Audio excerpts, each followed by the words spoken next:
on to the second part, which is how to derive the main projected variance expression. So let's first talk about the variance.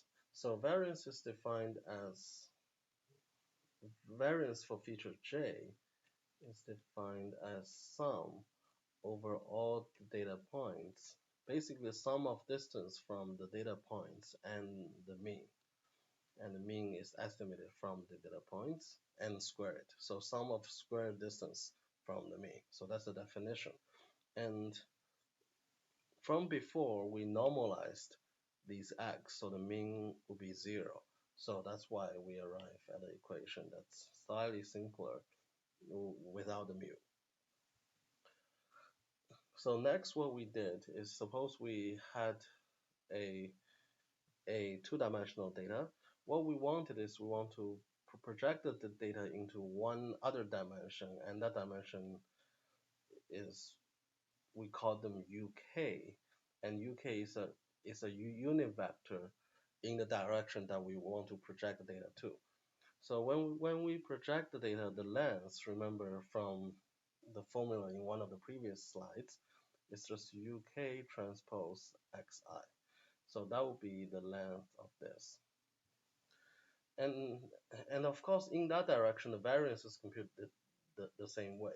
So for example, if we have, say, different points, if we want to compute the variance in this UK direction, what we're doing is we want to project all of them onto here, and then we would just use the variance of these points, basically compute their mean, and find the square distance between the mean and each individual data points. So it's still the same idea. Sigma in that particular direction. So let's call it projected variance is 1 over n, sum I is 1 to n. After projection, again, this length will be UK transpose xi, and we subtract the mean. Mean is again 0, so we're going to just square it. So that will be the expression of the thing that we want. So this is basically the variance if the data points are projected in that on that direction. So this expression turns out to be this. So this, by definition, or by what we had before, it's just the sigma projected onto UK variance. So the main piece of algebra is how to get from this to this and this to this. So let's do the easy one first. X transpose X, we derived in part 1 that this divided by n over n minus 1 is just sigma hat. So sigma hat is basically X transpose X divided by n over n minus 1. So that part should be simple.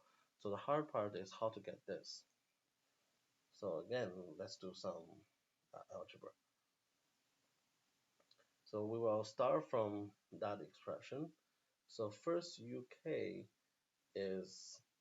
transpose is UK1, UK2 until UKM.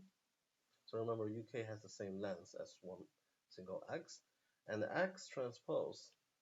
So let me write X somewhere else. So X is X1 as the first row, X2 as the second row, until Xn as the last row.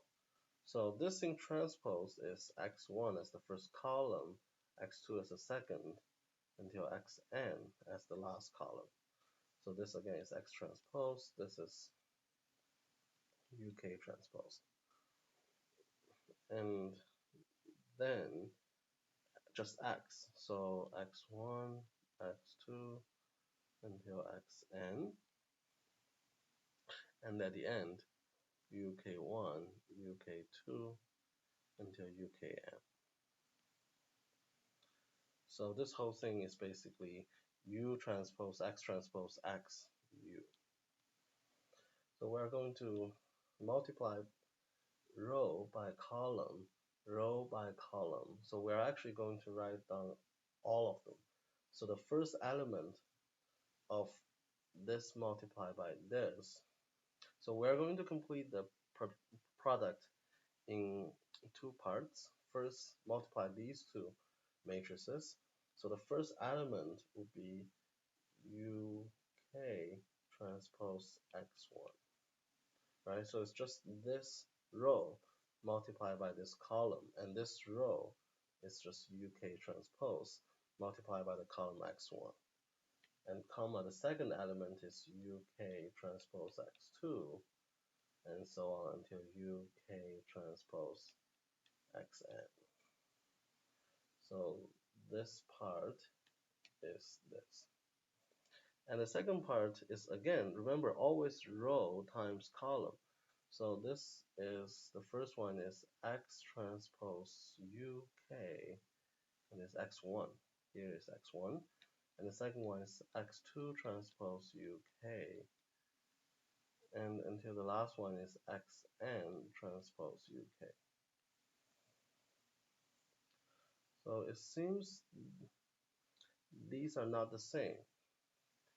But remember, U transpose X and X transpose U, they are exactly the same thing, and both of them are just U dot X. So if you actually multiply them, this is U1x1 plus U2x2. This is also U1x1 plus U2x2. And this one is, by definition, also that. So these two are actually the same.